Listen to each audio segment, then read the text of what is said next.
गिबि गिबियावनो दुलाराय बाथौ गौथुमनि जानानै निउस पर्टेल नायगिरि नोंथांमोननिसिम दुलाराय बाथौ गौथुमनि जानानै सिबिनाय आरो खुलुमनायखौ जासिहरग्रोदों। दुलाराय बाथौ गौथुमनि जानो गोनां 13थि 3 बोसोरारि जथुमा सनितपुर जिल्लानि सिङाव थानाय थेलामारा रतन लेरेला कसारी गोसोखां फोथाराव सानथामनि हाबाफारिजों बेवहाय गाजा गोमजायै खुंफुंनो थाखाय थि खालामनाय जादोंमोन आरो बे खालारा प्राय सोलाय सोल' जानाया खेबनै जाबाय। बे खेबनै जानायनि जाहोनानो जाहैबाय भारतनि नखर मन्त्रि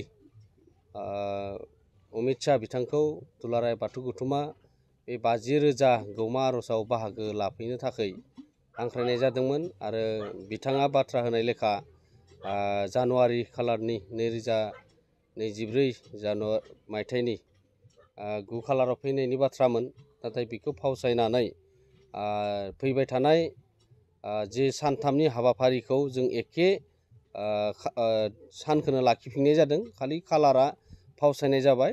18, 19, 20 जानुवारि 2024 मायथाइनि बे सानथामनि हाबाफारिखौ लाफिननाय जादों आरो बेवहायनो दुलाराय बाथौ गौथुमनि बे गौमा आर'जआव बाहागो लाफैनो गोनां बे खालारा जाहैबाय 20 खालार जानुवारियाव बिथाङा जोंनि बे गौमा आर'जआव बाहागो लाफैगोन आरो बेवहायनो आसामनि गिबि मन्त्रि डक्टर हेमन्त बिश्व शर्मा, बिटिआरनि गाहाय मावफुं सोद्रोमा प्रमद बर' बिथाङाबो बेवहाय बाहागो लाफैगोन आरो बेवहायनो जोंनि जिल्लाफोरनिफ्राय दुलाराय बाथौ गौथुमनि सिङाव थानाय जिल्ला आफाद, बियाब आफाद, गामि आफादफोरनिफ्रायबो बे हाबाफारियाव बाहागो लाफैगोन आरो थान्दै महरै 10,000नि बांसिन बेवहाय बाहागो लाफैगोन। गासै हाबाफारिया एखेयैनो दङ, सोलाय सोल' जायाखै आरो बेनिखायनो नोंथांमोनखौ लिंहरनानै दिनै बाथौ सिबियारिजों लोगोसे रायजो राजाफोरनिसिम बे खालारखौ फाइनाल जानायखाय जोङो फोसावनो थाखाय लिंहरनाय जादोंमोन आरो बे खालारा जाहैबाय 18, 19, 20 बे सानथामनि हाबाफारिया एखेयैनो थागोन आरो बिनि माखासे हाबाफारिया एसे सोलाय सोल' जादोंमोनब्लाबो आरो मेजर हाबाफारिया सोलाय सोल' जायाखै। जास्ट जोंनि गेवलां मेलनि हाबाफारिया एसे सोलाय सोल' जानो हागौ आरो बिनि डिजाइनखौ खालामनो थाखाय जोङो जर'खा सावराय मेल लाफिननाय जादों आरो बेखौ जों जिल्ला आफादफोरनिफ्राय बाहागो लानो थाखाय बा जों बेखौ साननैसोनि उनाव जों जिल्ला आफादफोरजों सावरायनानै बेनि खालारखौ थि खालामगोन, बबेयाव सावरायनाय जागोन। जों बे प्रग्राम सिडिउलखौ बेबायदि खालामनो थाखाय जोंनिफ्राय थि खालामनाय जादों। गोबां जिल्ला आफादफोरा गोनो गोथो जादोंमोन खालारखौ लानानै। जों माला बाहागो लाफैनांगोन, माला थांनांगोन, बेफोरनि गोबां बाथ्राफोरा जिल्ला आफादनिफ्राय जाखांफैदों आरो गामि आफाद, बियाब आफादफोराबो गोबां दुलाराय बाथौ गौथुमनिसिम फन खालामनाय जादों। दा बाथ्राया जाहैबाय मा, जोंहा आगोलनि जिखिनि प्रग्राम होखानाय थाखानाय बायदियै जोङो बे थान्दै जिरायनाया बे थाखागोन। बे जोङो जायफोरा दुलाराय बाथौ गौथुमा खावलायनाय लेखा 500नि बांसिन थान्दैफोरा जिल्ला आफादनिफ्राय थान्दैफोरा बेवहाय बाहागो लाफैनांगोना 18 खालारावनो बाहागो लाफैनांगोन आरो गौमा आर'जफोरा जायफोरा बाहागो लाफैगोन फ्राय जोङो 19 खालाराव मोनफैब्लाबो जागोन आरो खाथिनिया प्राय 7 रिंगानि आगोलावनो जोङो गेटखौ बन्द' खालामनाय जागोन। बे समखौ नोजोर होनानै बिथांमोना फैनांगोन। बेबायदि जोङो जिल्ला आफादफोरनो जोङो बिथोन हरगोन बोरैहाय जागोन आरो बेखौनानो जे जिल्ला आफाद आरो गामि आफाद, बियाब आफादफोरा गोनो गोथो साननांगौ गैया।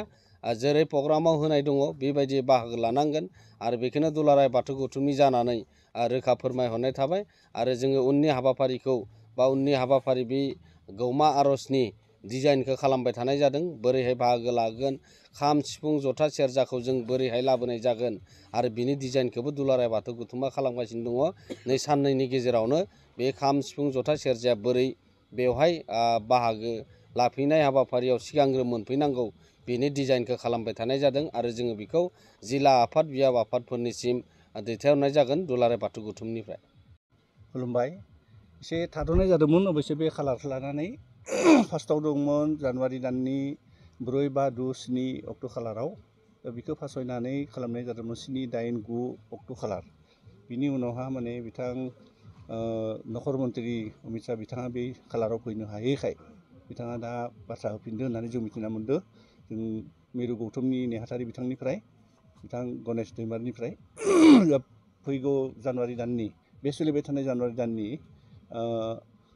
19, 19, 20 अक्ट' खालाराव बिथाङा फैसिगोन।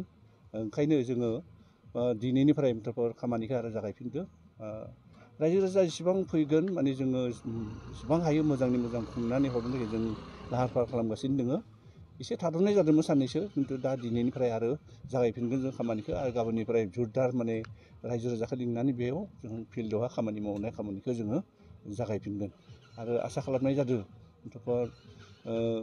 जेसेबां रायजो राजा फैगोन जोङो मोजांनि मोजां बिथांमोनखौ सोङै हरै थिनहरनो थाखाय जोङो बयबो साग्रिद जानानै खामानि मावगोन। मोजाङैनो बाहागो लादों जों मोनफ्रोमबो बियाबनिफ्राय जेब्ला जों खबर होयो बियाबनि मानसिफ्रा फैनानै जोंखौ मदद होगासिनो दङ, हेफाजाब होगासिनो दङ। नाथाय बे खानैसो थाद'नाय बायदि जादोंमोन आरो बे खालारखौ लानानै। दायो जोङो रायजोखौ जों बुंहरब्लानो माने बिथांमोना फैनानै खामानि मावनो मोनफ्रोमबो गामियाव थियारि जाना दङ।